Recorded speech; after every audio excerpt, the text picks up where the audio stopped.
Hello and welcome everyone to this Scientix webinar. Very happy that you all joined us today. We are going to start now. We are very happy to welcome you to the Creative Media, the Easy Way to Teach STEM webinar. And we have quite a few speakers with us today, which we are very happy to welcome. Armin Hoffman, Joel Josephson, Dr. Oliver Thiel, and Dr. Edda Elisabeth and Magnus Dottir. Welcome to our speakers and to all the attendees. Our speakers today, they will talk about, they have been involved in a few EU funded education projects in the lifelong learning and Erasmus Plus programs. They were coordinators and partners of these projects, so they will share about their experience. In the last 3 years, they have specialized in projects involving the use of media in STEM subjects, mathematics and biology. They are now involved in the Voodoo Math and vidubiology projects, which they will talk more about during the presentation.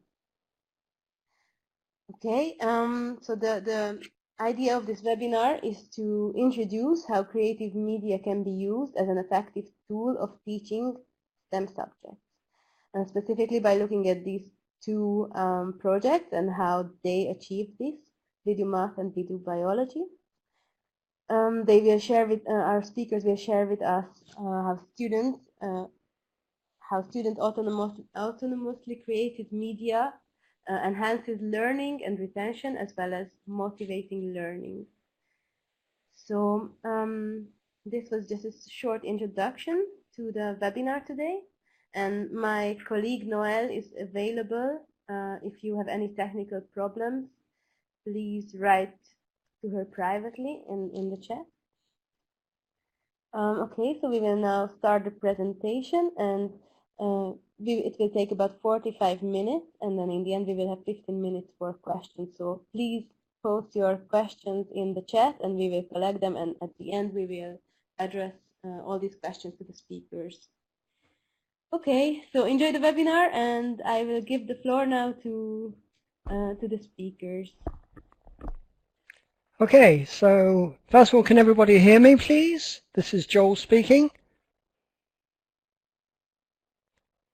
Anybody hear us? Yeah, lots of people are speaking. Yeah, they go. I can hear you. So you can all hear. Oh, thank you, Edda. So thank you very much for joining us. Has everybody got their cups of tea ready or whatever you're drinking? Thank you very much, Edda. You're being very cooperative. So thank you so much, everybody, for coming. And thank you very much to ADRI and EUN and Scientix to make this possible for us. It's lovely to share our work on such a wide forum across Europe. And I can see there's people here from all over Europe, even from the Indian part of Europe, which is a bit of a surprise, but why not? It'd be great. Now, I also noticed that Ivana here, and Ivana Kovalyk, I apologize if I say your names incorrectly, who actually was one of our teachers who used Voodoo Math autonomously in Poland. So she's really great, and thank you very much for being here as well. So let's see what we're going to do. Well, first of all, we're going to talk about the two projects, as Adri has already said. These were both projects which were funded under the Erasmus program. They're the KA2 large-scale projects where we are creating innovative methodologies and resources for use for the schools of Europe, all over Europe. Today's presenters I'm going to let talk very briefly about themselves. So Armin, who's been our coordinator for both these projects, please tell us something about yourself. No sound, Armin. We haven't got sound there. Okay, here? Yep. Very nice to be here. Hello, everybody. It's wonderful to see such a nice audience, so many people from different countries. I have not seen anybody from Germany yet. Hello, Germany calling. Yeah. I'm a media educator. I coordinate both, or coordinated Voodoo Math. Now we're on vidubiology. I'm into media, and I'm especially into the use of video used by the students, and I will talk about that in a minute. Nice to be here. Okay, I'm next in the list, so I better say who I am. I'm Joel Josephson. I'm from the Kinder site in the UK, and I've been involved in over 30 projects, and don't ask me what I actually do in them, as little as possible.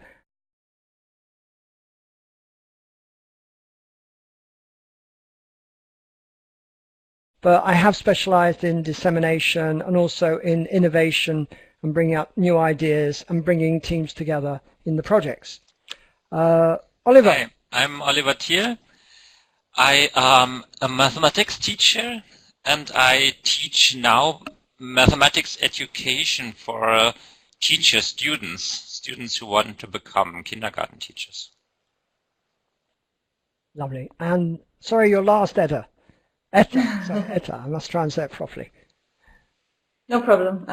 Nice to be here. Thank you for inviting me. I am a biology teacher at the University of Iceland. I'm a biologist myself, but I also do teach biology to teacher students. Lovely. Okay, thank you very much. As you can see on the page here, at the bottom of the page we're showing the links to the website. We will be repeating those at the end of the project with other links to other content that we have there as well. Let's just move on. I'm just going to let Armin talk about creative media because he's very much the person who comes from the media background, and it's bringing together the idea of how we can use media in education, and I don't think anybody in Europe has more experience than Armin within these different disciplines and how we can.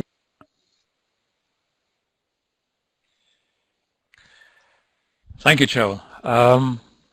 Not sure about what you just said.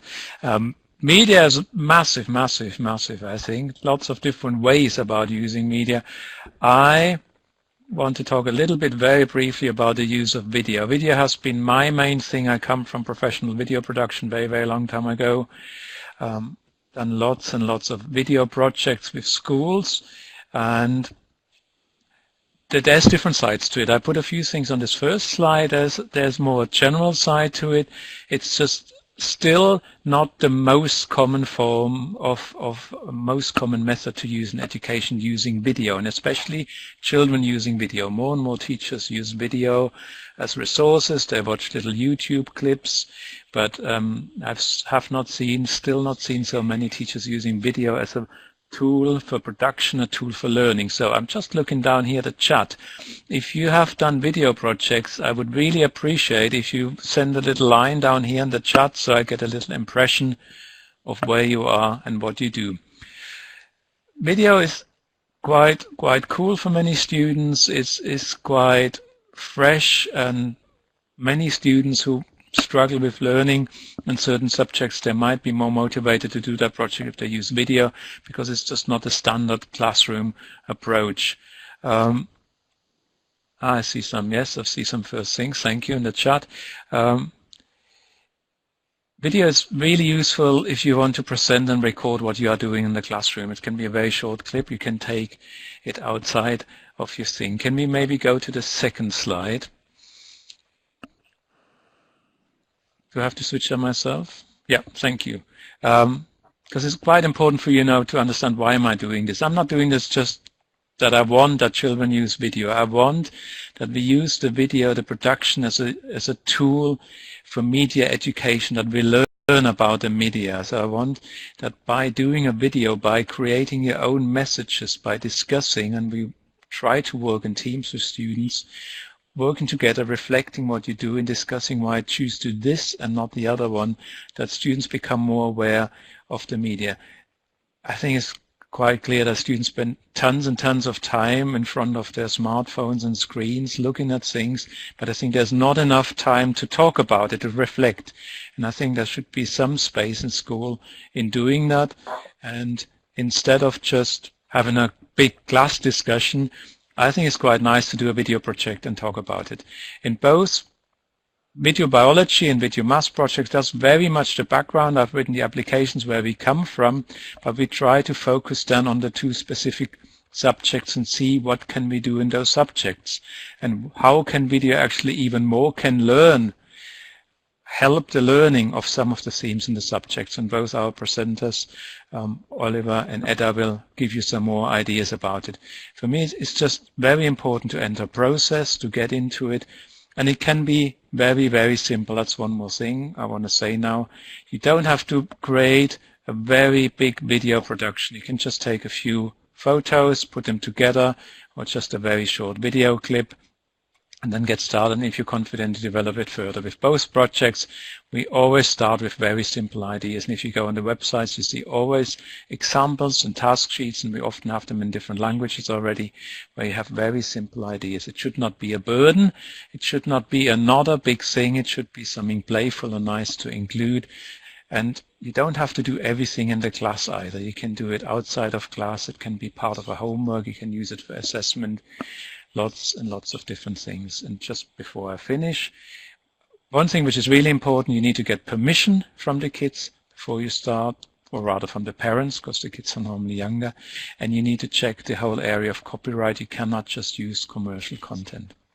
So this was a very, very condensed little idea of what we do in using video production in education to motivate, to learn about media education.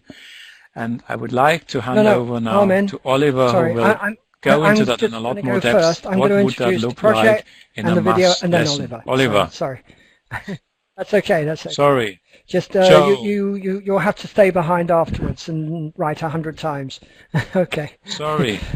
Okay. Thank you, but just before I hand over to Oliver, I just wanted to very briefly, first of all, show one of the videos that was made in the Voodoo Math project, which very much reinforces what Armin is talking about, and that we're not looking for vast, incredible productions in the video.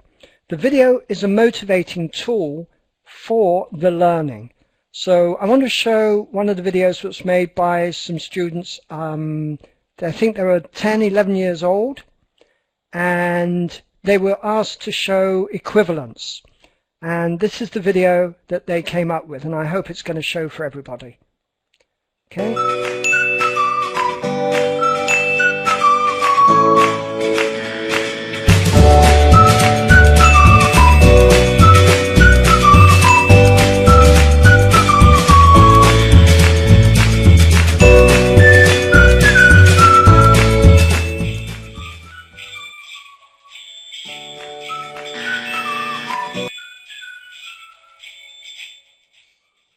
Okay, so we can see from that we're talking something pretty simple and very easy to do. That was actually a stop motion video.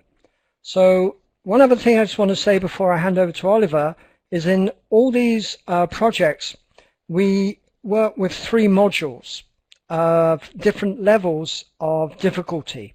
So we go from very easy to more complicated to quite a bigger ideas.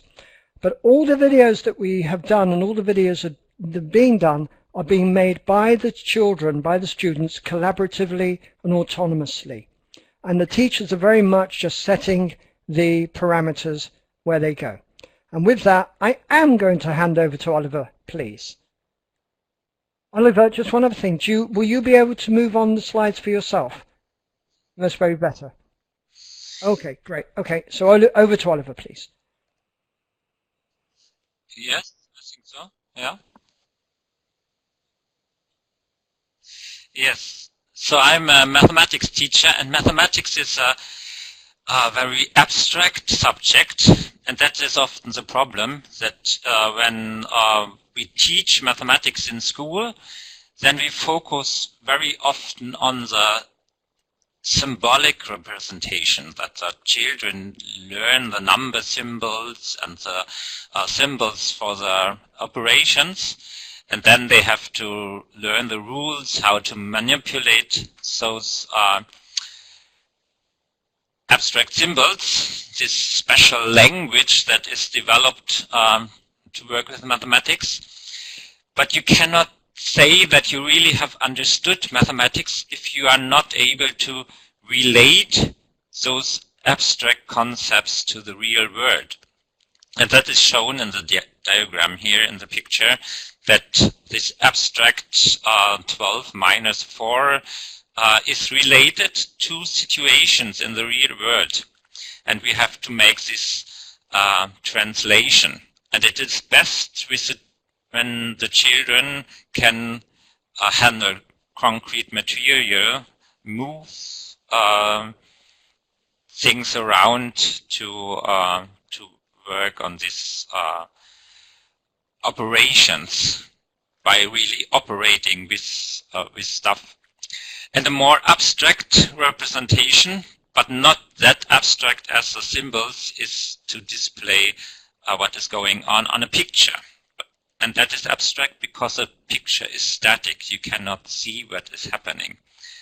And here the video comes in because I think a video is a very powerful tool between the concrete material that we use and manipulate and the static picture, because it is a moving picture. It is a picture that shows a sequence of pictures that shows what is going on. And we have seen this, how the children are representing this abstract concept of an equation that they can represent with scales that is the same amount on both sides of the scales. And in order to do this, we have developed 6 steps, and that starts, of course, with the teacher who has to prepare for the work in the classroom. And the most important is to decide the topic, because that video is not, you cannot use it for every topic. Then you introduce the topic to the students and as well how to make the videos, and then the creative part begins. And that is that the students are working on the problems. They have to solve the mathematical problem, and they have to think about how to visualize this in a video. And that they will write down on with a storyboard, so making pictures, static pictures of what will happen in the video. And that has to be acknowledged by the teacher, because it shows how the children are thinking, how they solve the mathematical problem. And when the teacher acknowledges that, yes, that is the right solution, and that will work in the video, then the students can continue with making the video. And here you can see students from Bulgaria working on this, making the pictures for the video by cutting out shapes from paper, because that was a video about symmetry.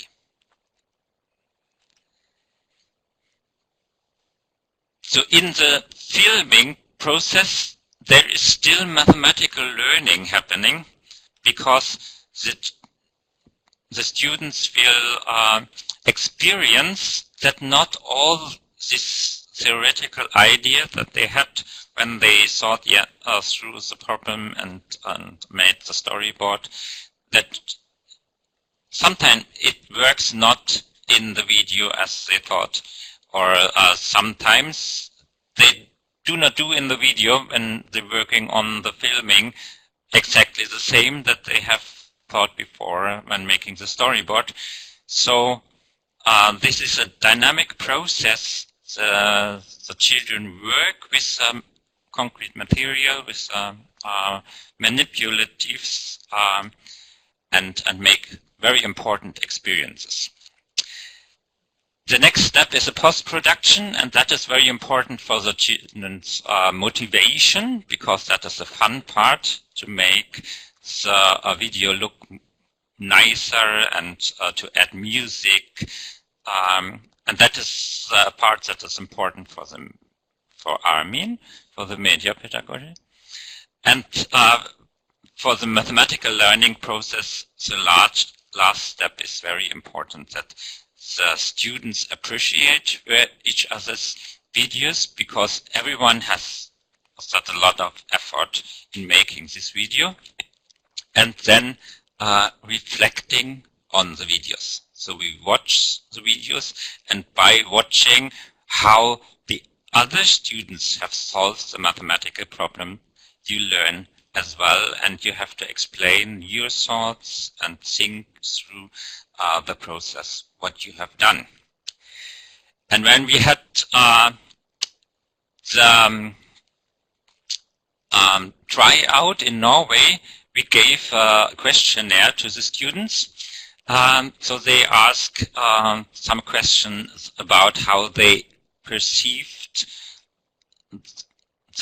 their autonomy, their choice, how many choices they could do, what was the tension and pressure, their interest, if they perceived that they learned anything, the effort they had in the project, and how competent they felt. And there was very little tension and pressure. Interest and perceived learning, effort and competence was very high, and the choice was on a medium level. But interesting is that there are some relations between those variables. So perceived effort and competence is correlated, and we do not know in which direction. If you feel more competent, then you invest more effort in solving the problem, or the other way around. But I think one thing that is very important for us is the perceived choice is related to the interest and to the perceived learning. And in mathematics, often there is little choice because the task is given and you have to solve the mathematical problem. But when working on videos, there's a lot of choice because you can choose how to visualize the problem. And that was the effect that we could measure. And interest as well. The interest was more the interest in making videos, but it has an effect on how the children perceived what they learned about fractions in this case.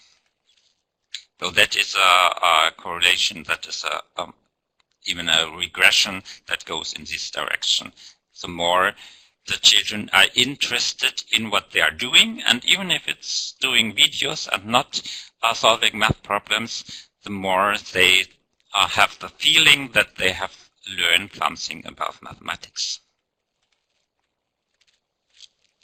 Just unmuting my microphone, Oliver. Thank you very much. That was extremely interesting and all beautifully put as usual.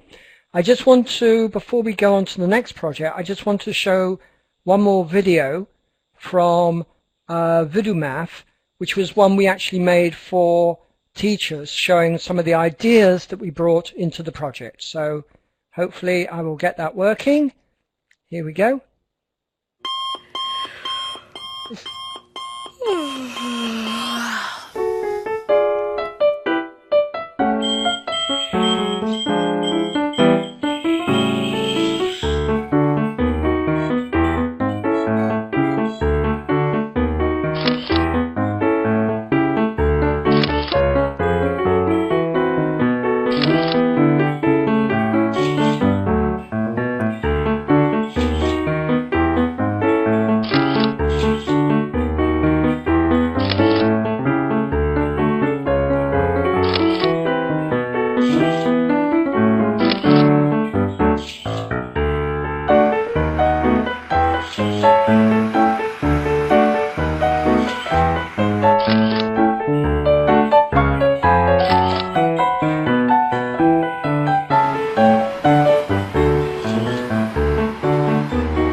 So that was a video we made for teachers to give them some ideas that you can just go out into a normal urban environment and how many different ideas you can find there just where numbers and shapes are incorporated in that environment, and how we can use that within our maths education just by sending the children out there perhaps with a particular idea, some sort of numbers or some sort of shapes that they've got to find, and then you can build up these wonderful videos. Like this one, I must admit, we did actually do ourselves.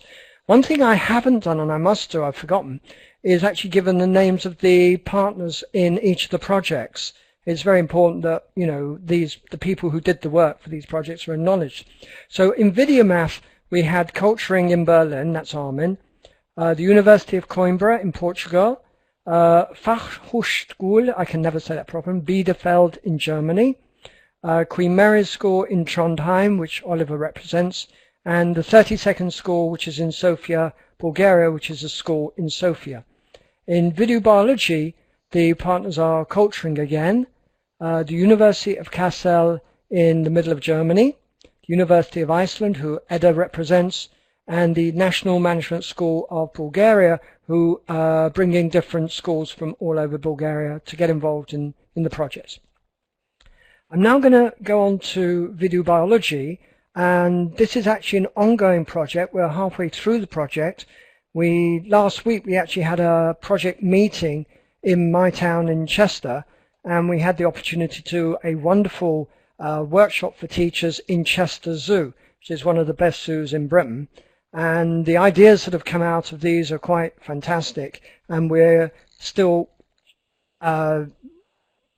thinking how we can use some of those ideas within the next part of the project. Again, we've already gone quite a long way, and we'd like to show a video which has been made by students in Bulgaria that actually is quite amazing, because they were told to do a video about the wildlife that they could find just outside the school, and this video is what they came up with. Again, it's quite short, but please don't get scared, okay? And you'll understand when you watch the video.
So as I say, I hope you weren't too scared and you'll all recover in time for dinner time tonight. You may say in that video that they wouldn't really look at the actual subject, the butterfly, very closely. They were more interested in the creative side of what they did. But if we can find any tool to get the children interested in their learning, then I believe that the creative part is as important as what they learn through the actual video. Now we're going to go on to vidubiology with Edda. If you can come back online, please, Edda. And what we want to actually do here is we're going to do this part as a nice informal question and answer session. So Edda? Hi. Yeah. Do you hear me? Great. Okay. Yes, we do. Do you want to put your camera on, please? Oh, okay, yeah. There we go. Okay. There you go. Right. So, hi, Edda, and thank you very much. I believe you're not feeling well today. I'm feeling much better. It's okay. Oh, good. Oh, good. Okay. So we're not going to get any viruses from you today. Okay. Hopefully not. I guess Okay. it don't spread over the viral network, but Okay. Good answer. All right, so let's start with our first question. How do you think vidubiology helps children learn biology better? What's your take on that? That's a big question. But of course, vidubiology provides excellent tools to study biology in a fun way, and that actually, which should suit most children. And the good thing about the project that have been developed for vidubiology is that they can promote deep learning. Of course, children can also go more into the artistic side of it, but they can also accidentally go into more deeper learning. And they learn about various biological phenomena with the aid of video technology. And also, which is very important, is that while the children are tackling technical tasks, all sorts of video processing, they're always focusing on this natural phenomena that they are covering in their project, which is really good, and it helps them focus on the subject. So the main important thing, and other teachers have agreed with me, is that it's very important how focused they are in the task, and they are also likely to start thinking more outside of the box and even come up with new ideas themselves related to this subject and new questions. So absolutely, vidubiology can help children learn biology better by promoting more interest and get them to exactly go outside of the box. Importantly, children can apply different technology, different levels of technology. Some are very quick learners or have great competence in this, others not as much, but they can do just as nice projects even though their competence in technology isn't that great, or if it is very good, then they also have the ability to use different tools, but always focused on the subject, which in my case is biology. That's very interesting, Edda. Thank you. Can you give an example of some of the themes that you have used or we've used in the project that have been very effective, that you think have been effective, or any other themes maybe that you think could work within that biology framework? It is very important to find subjects that are not too difficult to find, and that's often challenging but fun for the teacher to think about, what does my environment have to offer? Often it's just the garden outside, and often you can bring something back into the classroom. One interesting theme that we have been using is plants in different seasons. That's a project that you can apply in just one single class, and you go with the season that it's occurring, but you can also do it as a big project throughout the season, throughout the school year. And the idea there is that the kids go outside and take pictures and create some picture story about how plants have adapted to certain seasons. Of course, this goes for countries that have different climate throughout the year, of course. But what they do, for example, say if it's spring, they are focusing on the flowers. That's the productive organ of the plant.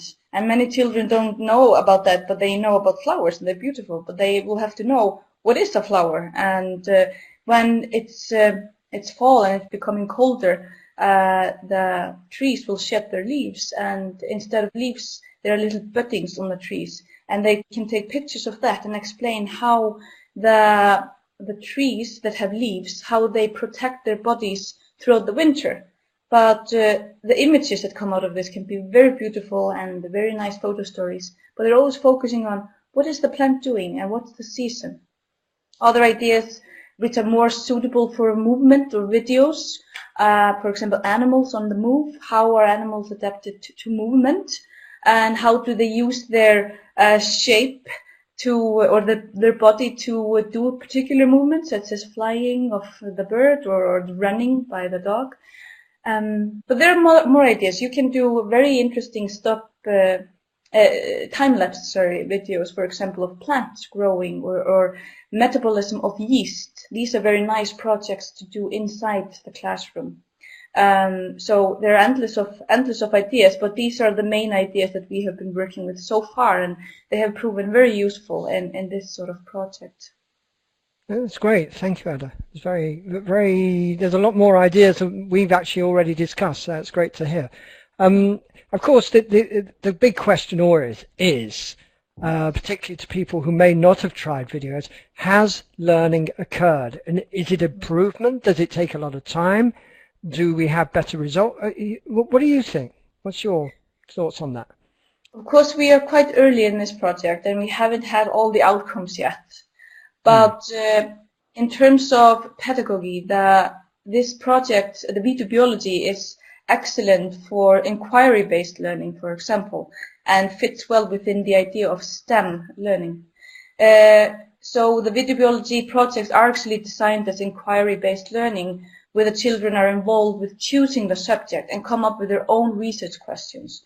Just by doing that, they already start processing and thinking about the subject and what's important.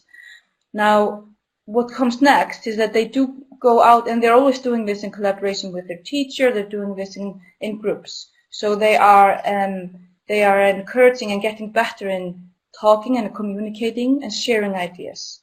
Then they go out into the nature, or they might set up a little experiment in the classroom, and they are involved in deciding what to do, coming up with ideas what to do and how to find answers to the research question. And it's often fun and playful to go out, and they might not always realize that they're learning. But when they go out and take videos, for example, of the subject, they have to have in mind, what is it that I need to find out? What pictures do I need to take? Or in the experimental setup inside the classroom, how should the setup be? What are we trying to answer? How can I take the best pictures to explain what I'm learning? And so they have to think about how to use pictures and video clips to explain their findings. So this is just, inquiry-based learning, indeed. And when they finish the project, they can reflect on what they learned, and they have to be able to introduce this to other students so they can learn a little bit as well about what that particular group learned. So that's how I see that learning is occurring, and it provides opportunities for a broader range of students.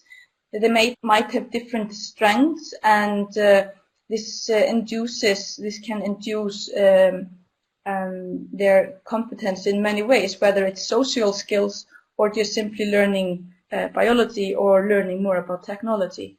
So the question, how has learning occurred? Through investigation, through experimenting. Yeah. Okay. Sorry, we were just being, no, it's okay. We're just being, Edda, that was Lydia, you know. Hi, Lydia. Everybody else can see you. You just take Sarah, She's just taking Sarah, the dog, from underneath the desk. Okay. So she has to take her for a walk, okay? Can you shut the door, please, Lyd? No. Okay. All right, so sorry about that. A bit of a domestic interruption, but that's no life. problem. Okay. So but the final question, I suppose in a way this is the hardest one for us, you as a biologist. But, you know, we're looking at a broad STEM-based audience here.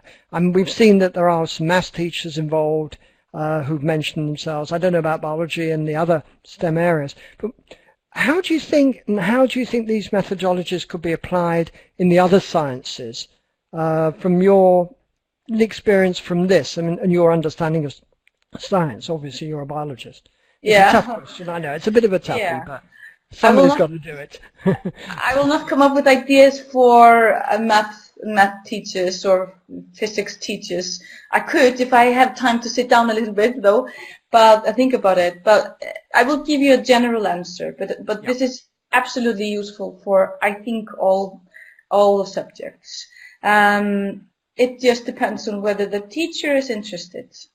So no matter what the subject is, the students are always involved in the planning. And as Oliver said earlier, it's not some topics are not suitable for video processing. So the teacher always just have to come up with certain topics that he or she is going to cover and adjust that to video projects. I think there are no limits to what classrooms you can use this in. Even you could use this in engineering for university students, or physiology, physics. I'm doing all these kinds of experiments and taking videos of and slowing down some movement process and the movement curve, for example. Endless opportunities. But what I would like to add here is that it is just important how the teacher plans this. It is important that the teacher never leaves their students kind of confused, somewhere hanging. They sometimes become confused, especially lower levels, if they get too many options. It's always good to narrow it down a little bit. But of course, the higher in the education that the students are, more independent they are in finding projects. So the teacher needs to lead this, but be very flexible about new ideas that come from the students and encourage them to come up with some new ideas. Especially when you're working with children, they need to know each step in a project. Why are they doing this project and how can it be helpful? It's good for them to know it in the beginning. If the teacher has these things in mind, I'm confident that this method can be used in whatever subject that is, and particularly in the STEM for all sorts of science and mathematics and technical education, because that's where many children are often insecure, not very confident. But bringing video and pictures and some sort of editing and post-production is something that can encourage a whole broad range of students to be more confident and interested about science. Okay, that's a very nice answer. Thank you, Etta. I'm going to jump over the last video because that is available online and just go over to where we can go next. We have made all the resources, particularly for Voodoo Math, which is now the completed project, available online. And we're going to post these links up for you into the chat when I've stopped talking, and do I ever stop talking? But we have a website, we have a YouTube channel with about 100 different videos on, and we have Facebook pages as well. On the website you will find a content page. I think Armin already put that link up. If you might be able to put the link up again, please, Armin, to the Voodoo Math content page. That will come up in a moment. And there you will find all the resources that will help you to use the project, and links to the videos that will also support you. Thank you, Armin. That's video. Oh, that's the vidubiology one. That's up, and we have the same one for Voodoo Math. And I'll just jump over to Voodoo Math, vidubiology as well. On this one, we have the vidubiology website. We have a Facebook page where we can tell you what's going on. And then we've also got a Flickr page where all the students are actually putting up their work. Now, I'm going to try and share my page for you through this. I don't know if it's going to work. If it doesn't, then we'll just come back and we'll go to the final part. So let's just try share my screen. Applications. Yeah. So let's just see if I can get this up. I don't know. Can anybody? Yeah. Can you see the page? This is where we're putting up all the photos and videos made by the different schools who've been using the project, so they can share their work with schools and teachers across all of Europe. Each school has their own album where they then post all their videos and photos into those albums, so it can be shared with everybody across Europe. Now let's try and go back. Okay. Did you actually see the I don't know if you saw, hopefully you can see the Flickr page that I put up, but that's just one way that we're sort of trying to involve everybody into the project. So that's our bit for now, and it's now your turn, please. If you could please type in, or any of the presenters who've actually seen a question that they could answer, could you please post that into the chat and then answer that question? Armin, did you come up, see anything there for you? There were two questions I've written down. One question was from Ariana Stanka: how much time do the students need for creating the video? That is very much dependent on what you do. If you just start with a very simple video clip, this can be done in one lesson. Let's say you just take any kind of camera, you just record one clip, no editing, nothing. This can be done in one lesson. But if you go, let's say, into a stop-motion project, or you go more into video editing or changing video speed, it could become a longer process of, let's say, 5, 6, 7 lessons. It's also up to what I said beforehand, how you structure your project, because normally you don't have so much time in your lesson. You can do some part of the project in the lesson, and some part of the project can be a homework. So, for example, what we saw, those shapes and numbers in Potsdam, you can talk about the content of what you want to do, what you want to learn and achieve.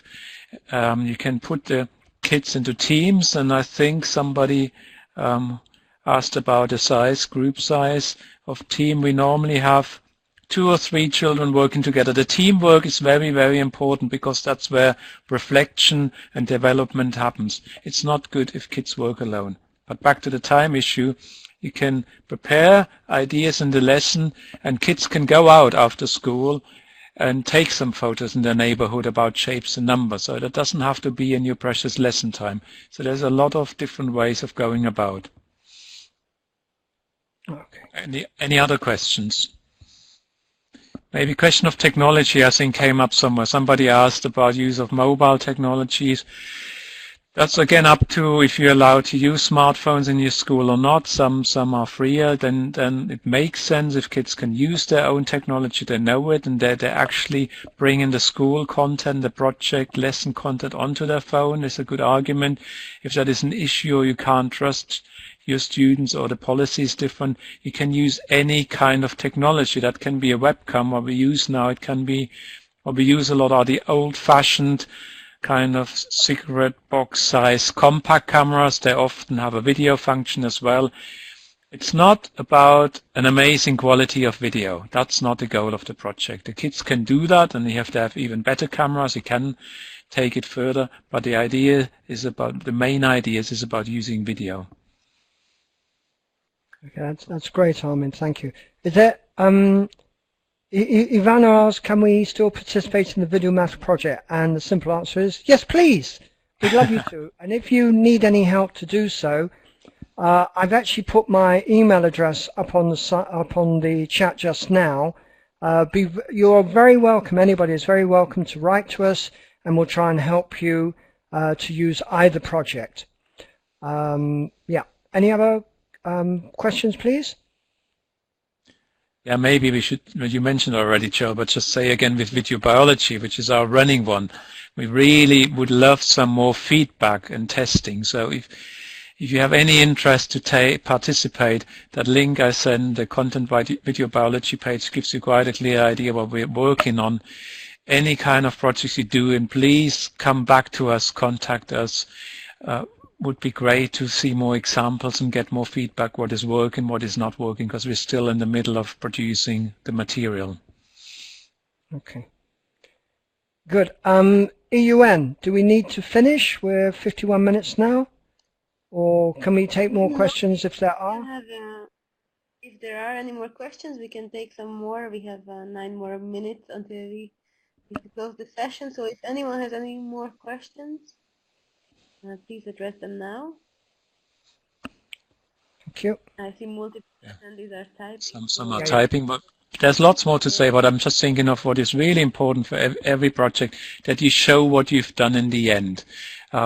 ideally with a projector or a beam or smartboard on a bigger screen. It's important that the kids see what they've done. It's important that it's appreciated, but it's also important to talk about it, what you could do better. So use that moment of reflection as well. And what is also important, because I have those discussions often with other teachers, if you want to include grading assessment, it's not just about the final outcome, the video. It's very much about the process. How have the students worked together? How have they engaged with the content of the lessons, with the theme you're using, and not only look at the end. Maybe Edda, Oliver, maybe you want to add a few more things from your perspective. Would be nice. Oliver, maybe about working with younger children would be something I would like to ask you. Can you also work with younger children on a project like this?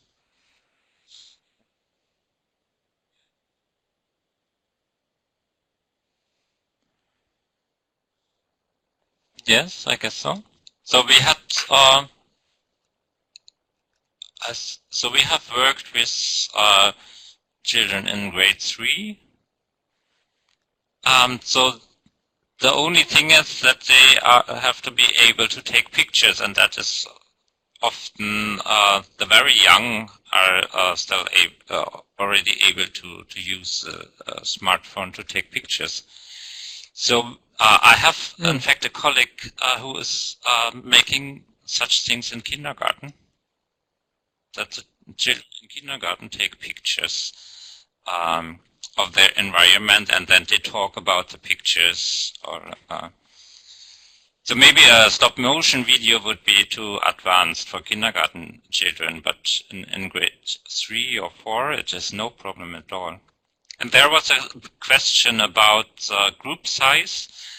So we have worked with groups of 3 or 4 children. That works very fine. And we grouped the children not randomly, but about their performance in mathematics. That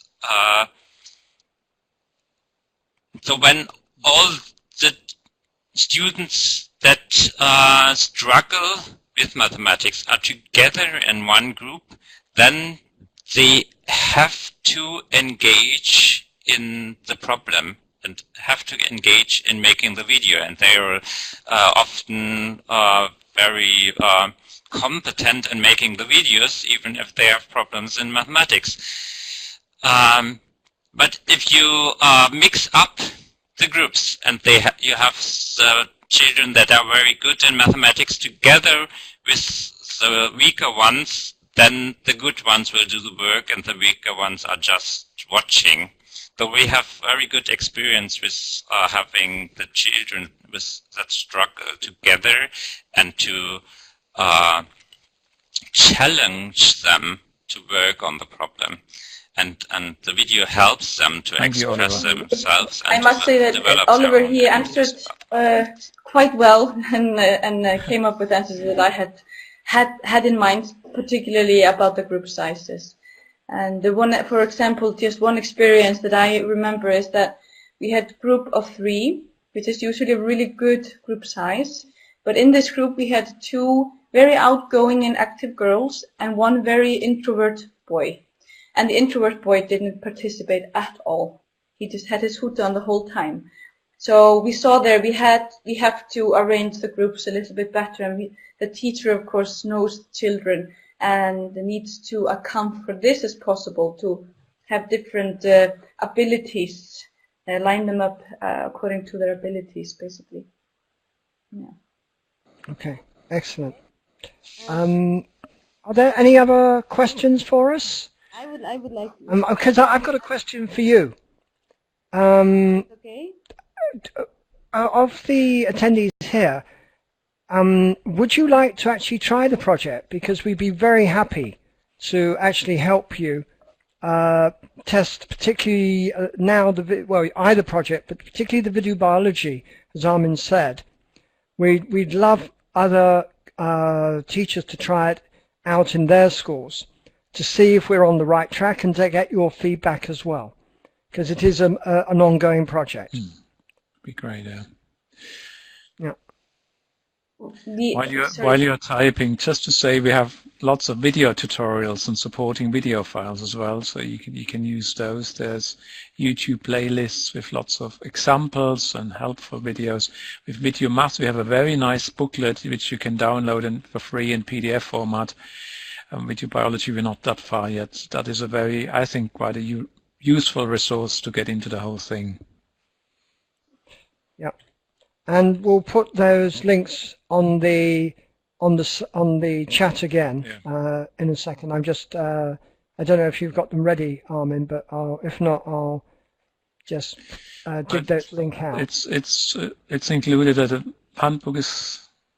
No, it's not. Sorry. Yeah, I've just got it up. You got it up. Okay. So that's the Voodoo Math link. Okay. Okay. We've got 2 minutes left. If there's no more questions right at the moment, shall I just show this last video that I skipped over for now from vidubiology? Hi, Joel. Yeah? Good. Yeah. Go on, Adri. I cannot hear myself or what's happening there now, so sorry if I'm interrupting someone.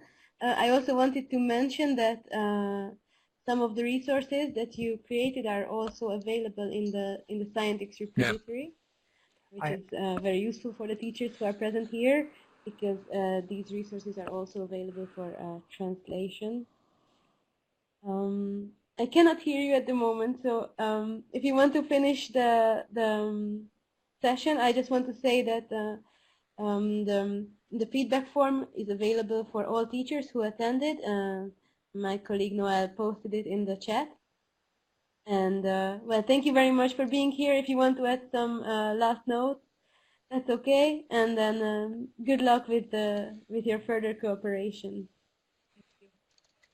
Lovely. So I think we'll do the same. We'll say again, thank you very much to Adrian and Noel and the EUN team and the Scientix team who've been so very supportive of both of the projects. And as Adrian says, we're putting up the resources as we develop them for vidubiology, and the Voodoo Math ones are already on the Scientix portal already. As she says, they are available for translation. If you would love to do that, we'd love it as well, and we can add that into our European resources.